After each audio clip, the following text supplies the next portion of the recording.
I mean, think about this for a minute.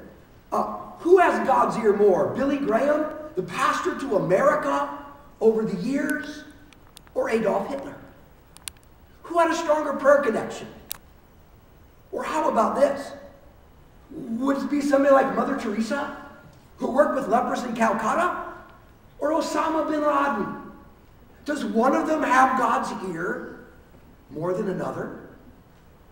Or how about Hugh Hefner, our leading pornographer?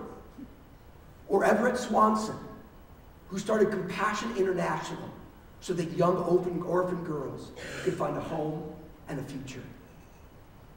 Is it the corporate CEO with the $1 million golden parachute who bails on a bankrupt country? Or is it the relief worker who gives of him or herself to help people in other lands where tragedy has struck? I mean, isn't there something inside of all of us that says one person God must listen to a little bit better than another? Some people just have a connection with God that runs a little deeper than others. And have you ever wondered, do you have that kind of connection? I mean, do you have to be a nun or a priest or a pastor? Do you have to be a monk or be in a convent? Do you have to be a spiritual hermit? Do you have to have some kind of theological knowledge?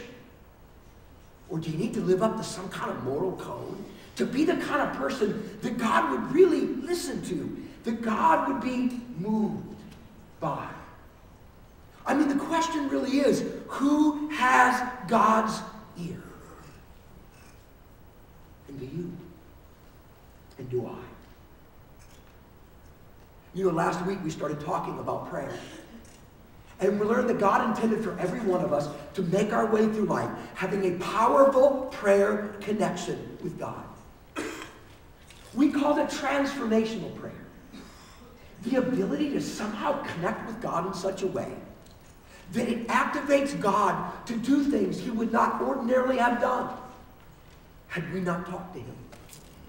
The kind of prayer that gives us direction, that gives us enlightenment, the kind of prayer that gives us strength and hope, the kind of prayer that changes our circumstances or the circumstances of those that we love and care about, the kind of prayer that actually changes the way history unfolds.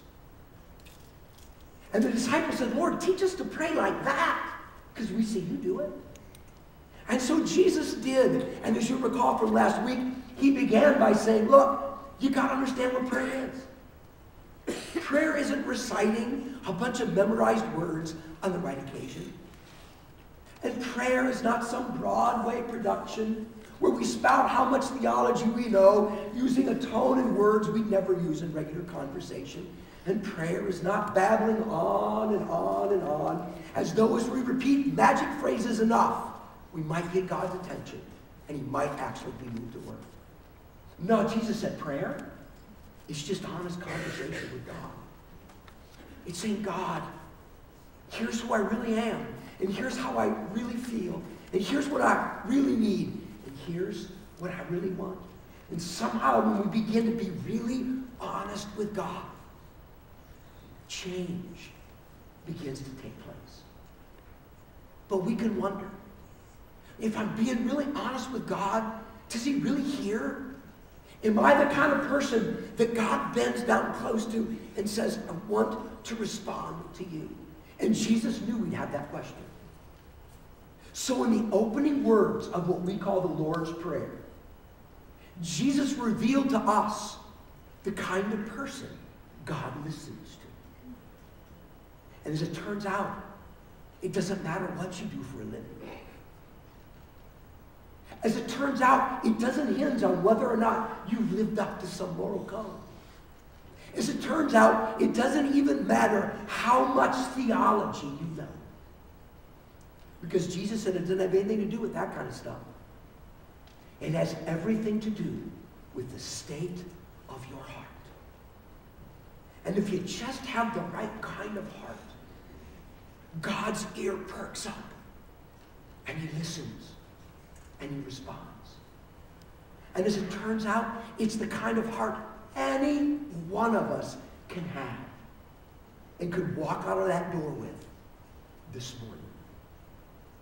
The first kind of heart that God says God really listens to is a grateful heart.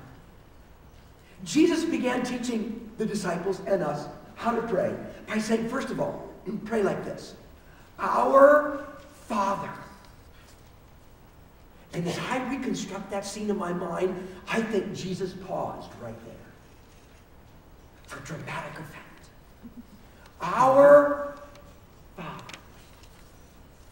Because at that point, the disciples were blown away. They were totally blown away because in their culture and in their religion, you never called God Father. Never. It was too intimate. It was too personal. God was the Lord, or the Lord of Lords. God was the King, or the King of Kings. But you never called him Father, because it was always a master-servant relationship. It was always a king-subject relationship. And it never entered their mind to think of it in terms of Father. And then I believe something began to dawn on the disciples. Because there was only one way for a servant, a slave, to ever call his master Father. Only one way. And to understand that way, we have to understand the concept of adoption as it was practiced in Jesus' world. I want you to picture a middle class, upper class family. There's a husband and a wife and his children. And they have an estate, property, and businesses that they run. In order to help them do that, most of them had servants or slaves. Servants were considered property to be used to help the family conduct business. Now, the children of the homeowners, they were treated with dignity and respect. They had the full love of the father of the household. They had an inheritance waiting for them. All that the father possessed was available for them to be used, to be blessed, to give them the best education and the best life possible. But the children of the slaves were not such. Under Roman law, they could be treated any which way the master wanted them to be treated. They were considered property. They were used. They had no inheritance. They owned nothing. They were merely property. Their future was bleak. They had debts, which is how they got into servitude, that there was no way they could ever repay. That was an average home in the average person's life in the culture of that day. There's no way a slave, a servant, could ever call the master of the home Father. That was reserved to those that were actually a part of the family. Well, there was one way. You see, sometimes the father wouldn't have any children of his own because they couldn't conceive. Or maybe he had a child, but that child lived such a wild life, he literally disowned that child. And sometimes what would happen is that Roman father would take one of the children who were slaves and he would adopt them as his own son. He would simply say to that child, I want to make you one of my own. In doing so, I am forgiving every debt. In doing so, I am giving you all of my heart's affection.